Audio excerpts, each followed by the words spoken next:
अब रुख करते हैं जम्मू कश्मीर का। यहाँ भी चुनाव हो रहे हैं और विधानसभा चुनाव को लेकर प्रशासन ने तैयारियां भी शुरू कर दी हैं। उधमपुर में पोलिंग कर्मियों को आगामी चुनावों को लेकर एक प्रशिक्षण कार्यक्रम का यहाँ आयोजन किया गया और इस कार्यक्रम में पोलिंग कर्मियों को ईवीएम मशीनों को ऑपरेट करने की ट्रेनिंग दी गई।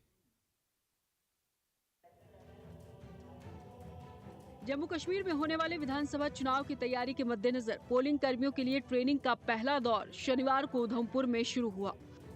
हजारों सरकारी कर्मचारियों को ईवीएम और वीवीपैट मशीनों के ऑपरेशन के बारे में निर्देश दिए गए। साथ ही उन्हें तकनीकी दिक्कतों से निपटने के लिए बैकअप मैनेजमेंट के बारे में भी जानकारी दी गई। ये हमारे जो ट्रेनिंग प्रोग्राम्स हैं ये ऑल डिपार्टमेंट्स के एम्प्लॉइज़ के लिए चल रहे हैं। हम तकरीबन 5000 मुलाजिम को अपने ट्रेनिंग दे रहे हैं, जो आने वाले दिनों में जब पोलिंग होगी तो उसमें वो हमारी पोलिंग बूथ पे वो तैनात रहेंगे, जिसमें जो P0, P1, P2, P3 तो उनको ट्रेनिंग का हमारे दोनों कॉलेजेस में चल रही हैं। इसके अलावा चननी में चल रही हैं, इसके अलावा रामनगर में चल रही हैं, ताकि सभी जो है अच्छे प्रकार से ट्रेनिंग कर पाएँ। इसमें हम मेनली फोकस करते हैं कि इनकी रोल्स एंड रिस्पॉन्सिबिलिटीज़ क्या हैं, प्लस ईवीएम पर ट्रेनिंग देते हैं। 90 सीटों की जम्मू कश्मीर विधानसभा के चुनाव के लिए 3 चरणों में वोटिंग होगी। 18 सितंबर से 1 अक्टूबर तक यहां वोट डाले जाएंगे और चुनाव के नतीजों का ऐलान 4 अक्टूबर को होगा।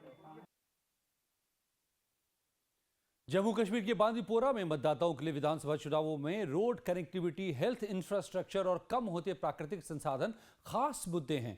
लोगों का कहना है कि अगर यहां के प्राकृतिक संसाधनों का सही उपयोग किया जाए तो इससे पर्यटन को बढ़ावा मिलने के साथ साथ युवाओं को भी रोजगार मिल सकेगा।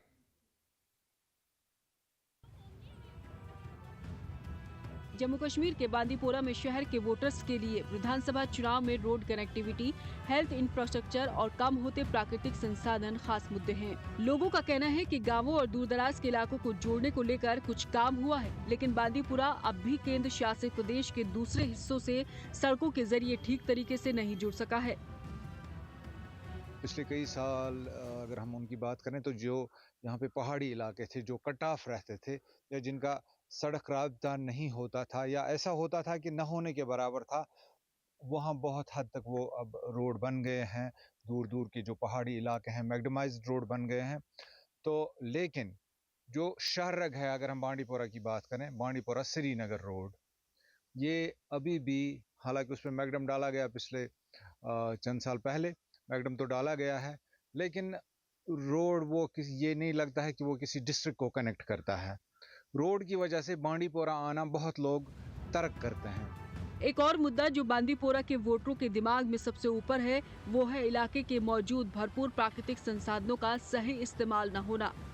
जिस शहर में इतना बड़ा उधर का मीठा पानी का उधर जखीरा है, उस शहर में उसका कोई फायदा नहीं उठाया जाता है। अगर यही उधर कहीं और होगा तो उसका कितना फायदा उठाएंगे जो हमारे ये चाहे किसी भी तंजीम से हो। मुझे लग रहा है कि अब बांडीपोरा वालों को चेंज लानी चाहिए इसमें।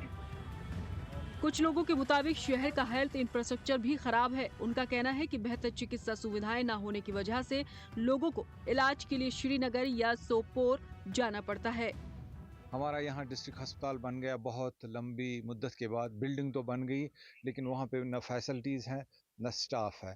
यहाँ मामूली से इलाज के लिए अब भी श्रीनगर जाना पड़ता है या सोपोर जाना पड़ता है यहाँ के पेशेंट्स को, क्योंकि बांडीपोरा अस्पताल में वो फैसिलिटीज़ अभी है नहीं। बांदीपोरा में विधानसभा चुनाव के तीसरे चरण को 1 अक्टूबर को वोट डाले जाएंगे। 90 सदस्यों वाली जम्मू कश्मीर विधानसभा के नतीजों का ऐलान 4 अक्टूबर को होगा।